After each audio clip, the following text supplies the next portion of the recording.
देखिए, इसमें मुझे लगता है कि कलेक्टर थोड़ा आगे बढ़ के काम कर रहे हैं। कोई भी पूर्व मंत्री, पूर्व विधायक और एक सजग शहरी कोई बात याद दिलाता है, उसे दुख हुआ जय सिंह अग्रवाल को कि एक वरिष्ठ नेता, वो भी भाजपा का, जो उप मुख्यमंत्री के दायरे में आता है, मुख्यमंत्री बनने लायक था, टिकट नहीं मिला, ये उसका दुर्भाग्य है, हार गया और दुर्भाग्य है, उसको खड़े रहे और कलेक्टर बैठा रहे, ये तो किसी के लिए मान्य नहीं है, हम भी नहीं मानते।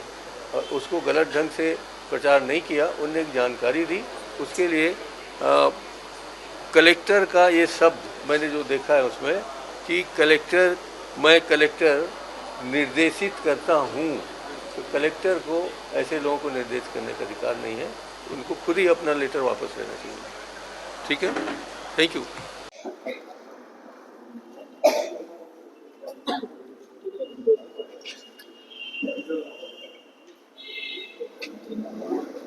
ये एक नोटिस आपको दिया है कलेक्टर ने आपकी एक एफबी पोस्ट के ऊपर, क्या है वो पूरा मामला और किस तरह से आपको समझ?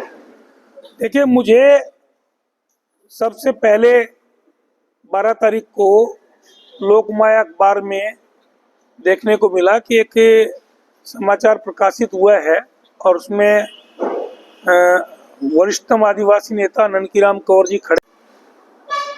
तो 13 तारीख को नई दुनिया अखबार में देखने को मिला वही चीज, और 14 तारीख को नवभारत अखबार में देखने को मिला वही चीज। तो हमारी जो फेसबुक चलती है उसमें फेसबुक ऑपरेट करने वाले जो हमारे साथी हैं, तो समय समय पे कोरबा की चाहे समस्या हो या कोरबा में कोई भी कार्यक्रम हो या जहां हम लोग कार्यक्रमों को अटेंड करते हैं उन चीज़ों को पोस्ट करते हैं। तो उसी में जब ये महसूस हुआ कि भाई एक वरिष्ठतम आदिवासी नेता का कहीं न कहीं अपमान है ये कि इतने सीनियर लीडर जो मध्य प्रदेश के समय 77 में विधायक और संसदीय सचिव रहे, उस समय संसदीय सचिव के सामने आईएएस और आईपीएस बैठते नहीं थे। और अभी तो पिछली सरकार में यही जो संसदीय सचिव थे वो कलेक्ट्रेट के बाहर बैठे रहते थे। ठीक है, तो पहले और आज के संसदीय सचिव में ये फर्क है। तो उसके बाद 90 में सरकार आई भाजपा की, तो वो कैबिनेट मिनिस्टर रहे।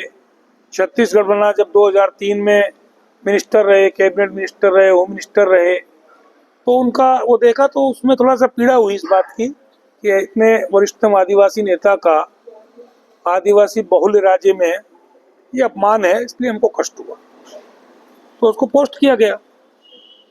और उसके बाद कल मुझे रायपुर के मीडिया से फोन आए एक दो कि यहाँ जनसंपर्क विभाग वाले बोल रहे हैं कि समाचार को लगाओ, कलेक्टर का आदेश है और यहाँ पे आपको एक नोटिस जारी हुआ है। तो मुझे उस टाइम तक नहीं मालूम था कि कोई नोटिस जारी हुआ है। क्योंकि आपको नोटिस जारी होने के पहले ये प्रसारित कर दिया गया। हाँ, नोटिस तो शाम को हमारे आया है, वो कार्यालय में, कांग्रेस कार्यालय में देके गए हैं।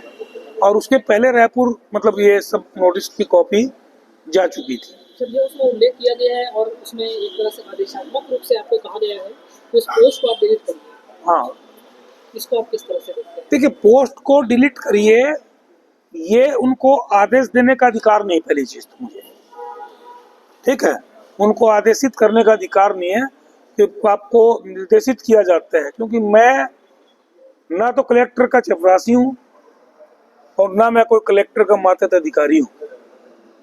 जैसे एक बड़े अधिकारी जो कलेक्टर लोग नोटिस देते ना कि इस काम को करें अन्यथा आपके विरुद्ध दंडात्मक कार्रवाई की जाएगी या आपको सस्पेंड कर दिया जाएगा, तो मुझे ना तो उसको सस्पेंड करने का अधिकार है क्योंकि मैं कोई गवर्नमेंट सर्वेंट तो हूँ नहीं।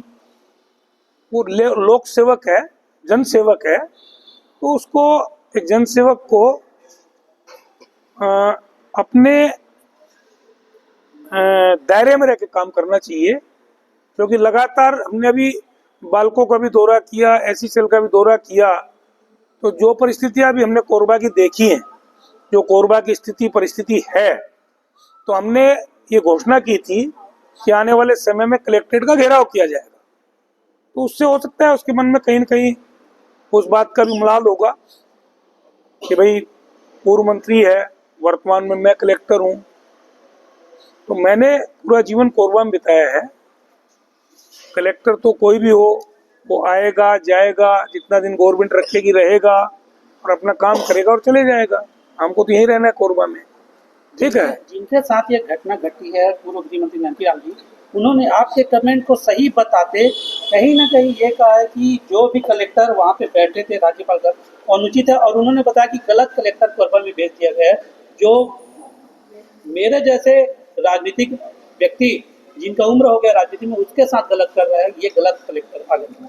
तो मैंने बताया ना कि देखिए, नोटिस का जवाब तो जब उन्होंने ये कहा है नोटिस में कि मैंने मतलब उनको कक्ष में प्रवेश करते ही उनका अभिवादन किया, जिसकी पुष्टि की जा सकती है, तो पुष्टि कौन करेगा? पुष्टि तो कलेक्टर को करना चाहिए इस बात की कि उन्होंने अभिवादन किया कि नहीं किया।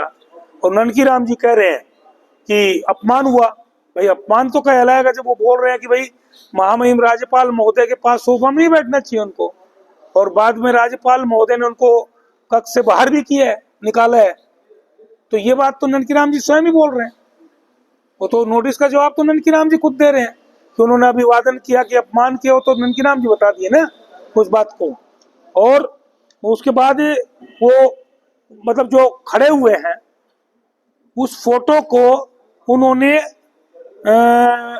कुछ मीडिया में अपनी फोटो को काट के उन्होंने प्रचारित भी करवाया है, कहीं ना कहीं उसमें एडिट किया उस फोटो को। तो फोटो तो एडिट उन्होंने की है, हमने थोड़ी की है। भाई अगर पूरी फोटो लगी है और उसी में कलेक्टर की फोटो को एडिट करके कुछ मीडिया में चलवाया गया है, तो ये कौन चलवाएगा?